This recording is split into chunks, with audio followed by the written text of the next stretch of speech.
O Brasil se depara atualmente com mais uma das mazelas feitas pelo socialismo. Desde 2016, mais de 2 milhões de venezuelanos deixaram seu país fugindo da miséria causada pela ditadura de Maduro. Esse número já supera o de pessoas que tentam entrar na Europa. E o destino desses venezuelanos é principalmente a Colômbia, Equador, Peru e o nosso Brasil. Segundo matéria da Gazeta do Povo, entre abril e agosto de 2017, as mortes associadas com a repressão de protestos na Venezuela superaram uma centena. Aproximadamente 35% das 434 mortes oficiais nos 20 anos de regime militar no Brasil. Número apontado no relatório final da Comissão Nacional da Verdade, a famigerada Comissão da Verdade, apresentada ao governo Dilma de 2014. Eu não vou entrar na questão se houve ou não ditadura aqui no Brasil, pois o foco do vídeo é outro. O foco inicial é mostrar que o venezuelano está sofrendo. O povo daquele país vive dias de cão, e eu falo isso literalmente dias de cão. Eles estão sofrendo com crise grave de alimentação, na qual é comum ver pessoas laçando pombos nas praças e consumindo carne estragada para conseguir ingerir alguma proteína. Há também a crise de saúde, higiene básica, e a maioria da população não tem acesso confiável à água e eletricidade.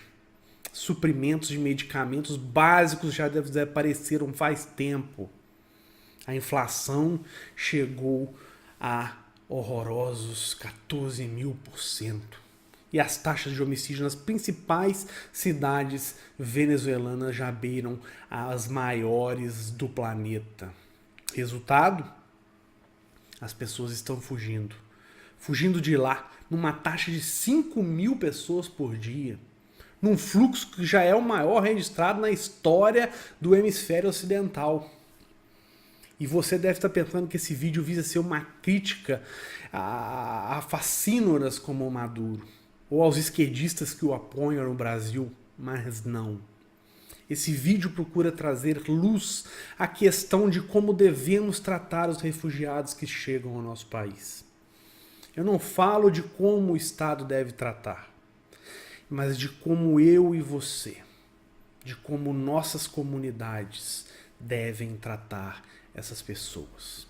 Para isso eu vou usar como base as escrituras e a estrutura de um texto, de um post do Facebook, escrito pelo reverendo Ageu Magalhães, que é pastor da Igreja Presbiteriana de Vila Guarani há 19 anos e diretor e professor no Seminário Teológico Presbiteriano JMC.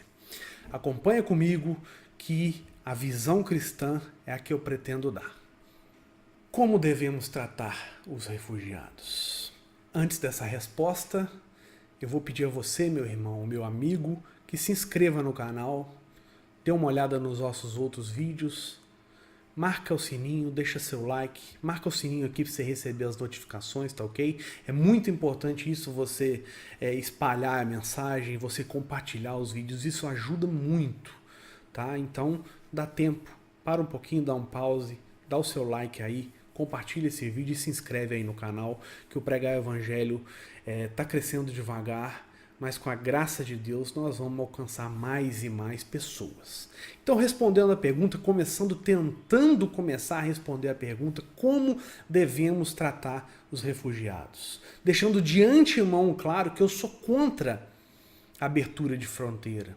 Isso jamais foi solução. Isso não é uma política adequada. Eu sou contra a fronteira fechada e imigração somente legal. Acontece que as fronteiras do nosso Brasil são abertas e fechar a fronteira é ilegal. Como devemos então tratar esses refugiados?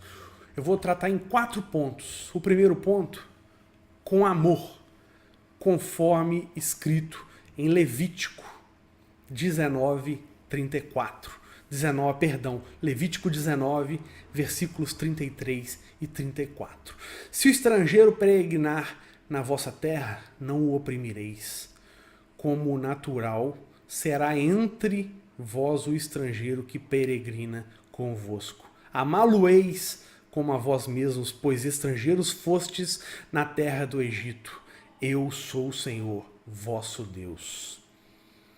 Nesse capítulo 19, o tema da santidade é bem desenvolvido na maneira como Deus instrui o seu povo nos princípios de boa vizinhança.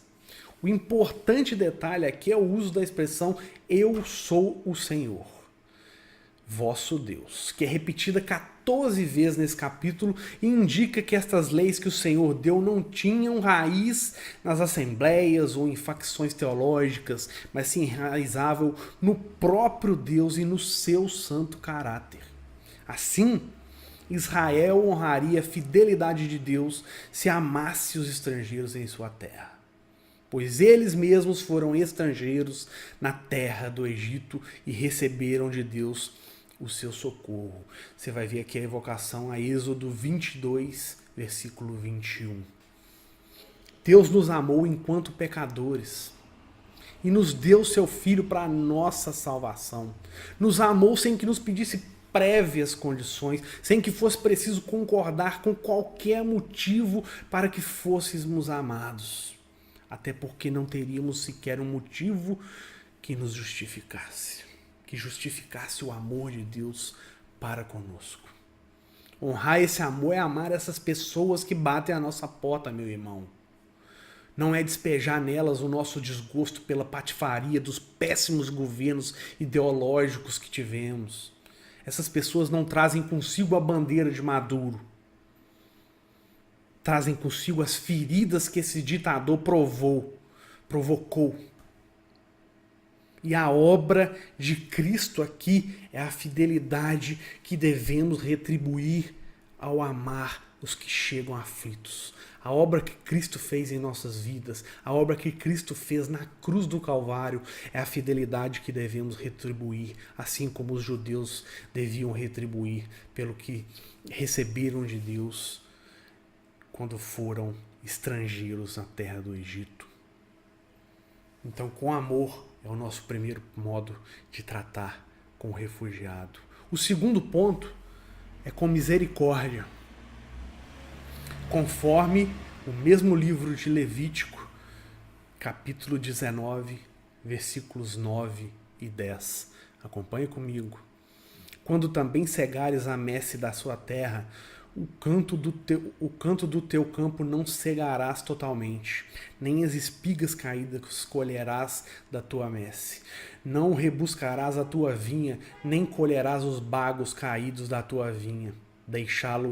Deixá-los-ás ao pobre e ao estrangeiro. Eu sou o Senhor, vosso Deus. Nesse trecho, Deus abençoa os pobres e os estrangeiros com porções das colheitas e das parreiras que não deveriam ser colhidas, mas deixadas para que eles pudessem comer, deixada para que o estrangeiro que passasse ali e o pobre que passasse ali pudesse comer. A misericórdia ela tem papel de destaque, inclusive no ministério de Jesus entre os homens. Por misericórdia, Jesus curou a mão ressequida de um homem. Curou a mulher que estava há 18 anos doente. Curou um homem que não andava há 38 anos no tanque de Betesda. E mesmo um cego de nascença. Tudo isso em sábados. Tudo isso contra a vontade cega dos religiosos judeus. Evocando novamente a expressão eu sou o Senhor, vosso Deus. Podemos perceber como Deus mostrou misericórdia apesar da infidelidade de Israel. Diante do povo desviado, que insistiu na idolatria, na bandidagem, na promiscuidade, no pecado generalizado, Deus se recusou a lavar as mãos. E, em vez disso, misericordiosamente derramou graça sobre eles. derramou salvação sobre eles. Portanto, não importa se muitos dos refugiados venezuelanos votaram no Maduro. Isso não é argumento. Eles obviamente o fizeram por terem achado que isso seria bom. Importa que nós tenhamos misericórdia. E que a nossa raiva dos governos de lá e de cá não sejam como o sábado foi para os judeus, que confrontaram Jesus, e não sejam para nós, como foi para eles, um impeditivo para a nossa misericórdia. Que os governos pútridos da Venezuela e do Brasil não sejam o nosso sábado, aquilo que nos cega, aquilo que nos impede de demonstrar misericórdia àqueles que batem a nossa porta. Ponto 3. Como devemos tratar o refugiado que chega à nossa porta? Sem maltratá-los, como escrito em Êxodo 23, versículo 9. Também não oprimirás o forasteiro, pois vós conheceis o coração do forasteiro, visto que fostes forasteiros na terra do Egito. Aqui temos mais precisamente a referência à condição de forasteiros que Israel teve um dia. E Deus mostra que eles sabem como se sentem. Eles conhecem o coração, pois já foram assim na terra do Egito.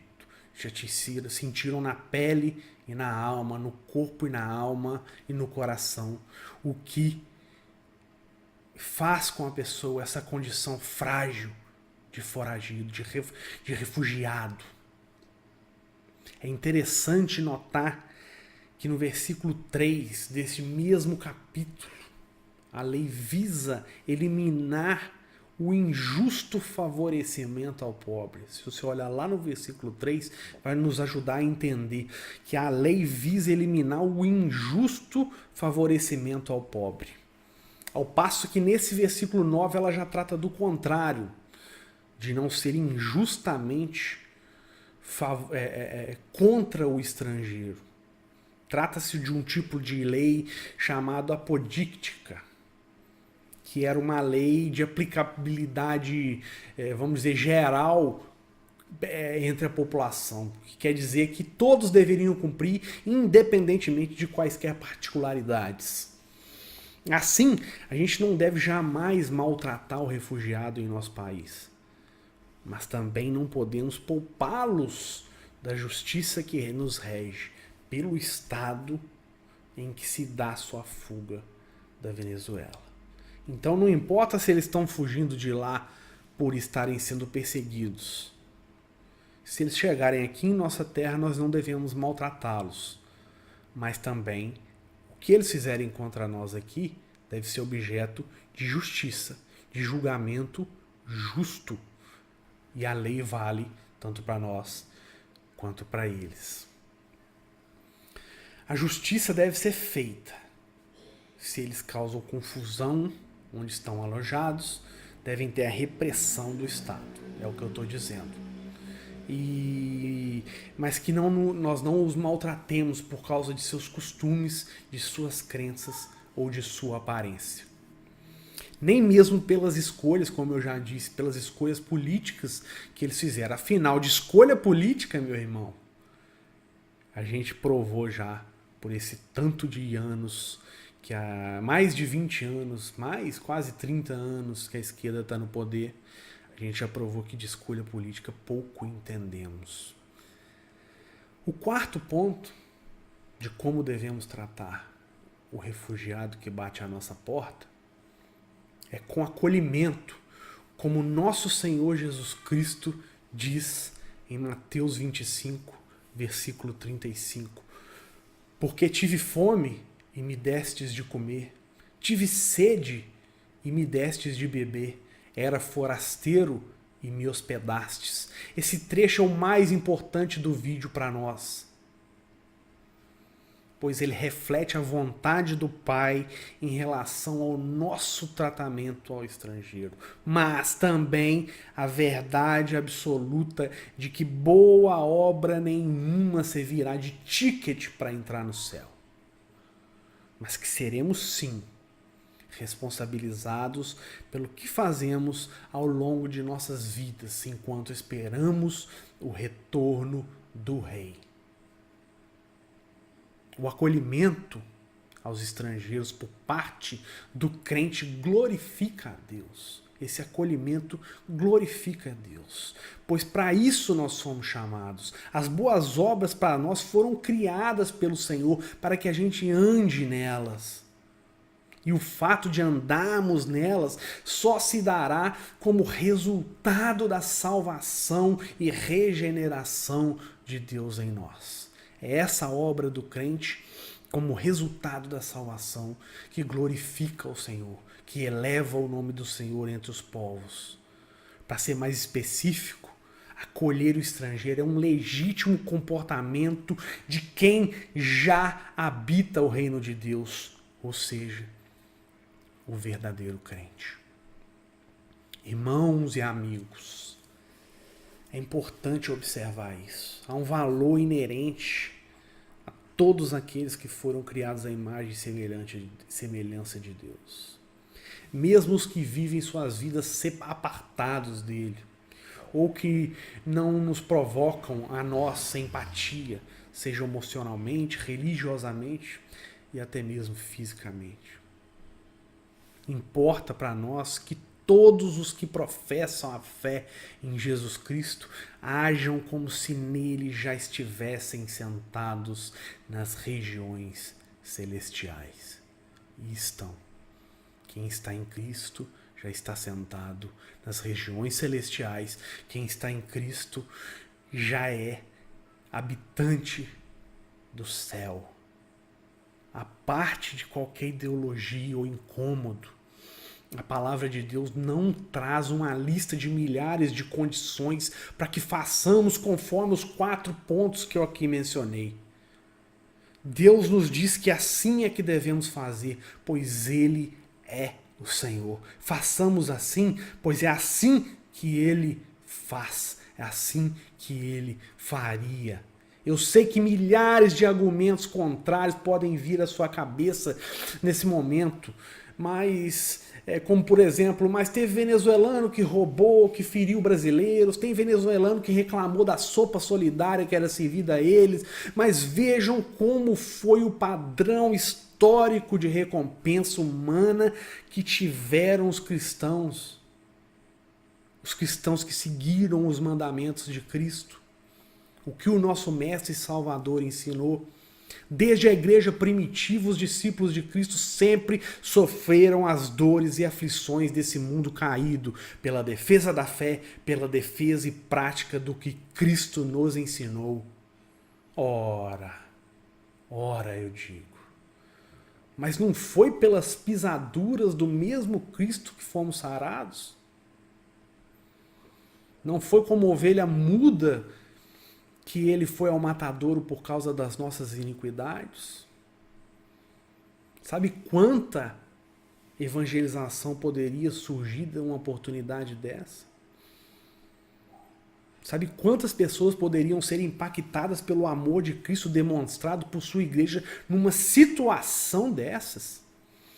Parece muito cômodo, ou até demagogo, pregar a palavra de Deus diante de uma situação que ainda não está afligindo a mim diretamente na minha cidade. Ainda. Talvez pareça mais cômodo colocar a responsabilidade de tratar com os invasores num estado que nunca fez nada para impedir que os refugiados chegassem. Pelo contrário, apoiou o regime que hoje os obriga a fugir de lá.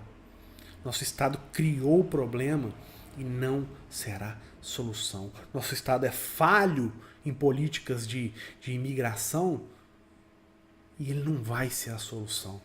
Nesse momento, não. Nós podemos ser a solução enquanto sociedade e mais ainda enquanto cristãos. Eu digo que sou terminantemente, repito, sou terminantemente contra a abertura de fronteiras. e entrada de pessoas de forma indiscriminada. Até porque a gente ia estar atraindo eles para um lugar que não cuida bem nem dos seus próprios habitantes. Esse é o nosso Brasil. Mas o fato é que elas já estão aqui, essas pessoas já estão aqui. Elas estão batendo na porta, elas estão entrando e demonstrar amor, misericórdia, não maltratá-los, mas dar acolhimento não é uma questão de opção. Se você deseja agir biblicamente.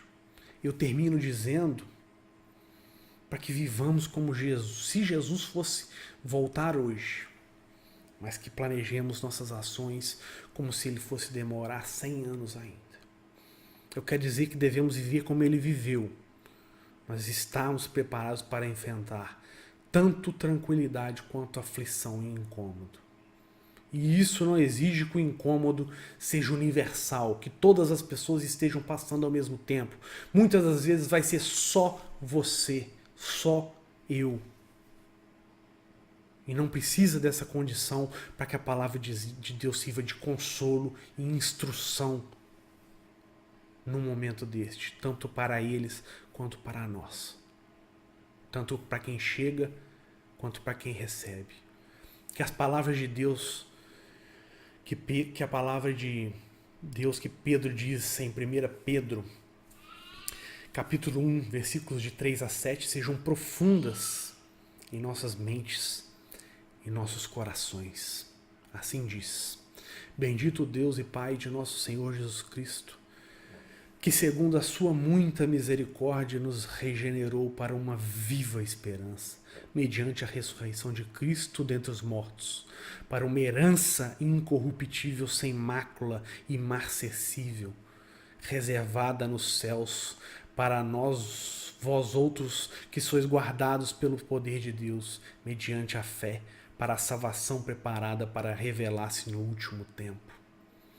Nisso exultais, embora no presente, por breve tempo, se necessário, sejais contristados por várias provações, para que, uma vez confirmado o valor da vossa fé, muito mais preciosa do que o ouro perecível, mesmo apurado por fogo, redunde em louvor, glória e honra na revelação de Jesus Cristo. Amém. Que a viva esperança nos mova dia após dia, meu irmão, a vencer as provações e nos manter firme na palavra do nosso Senhor.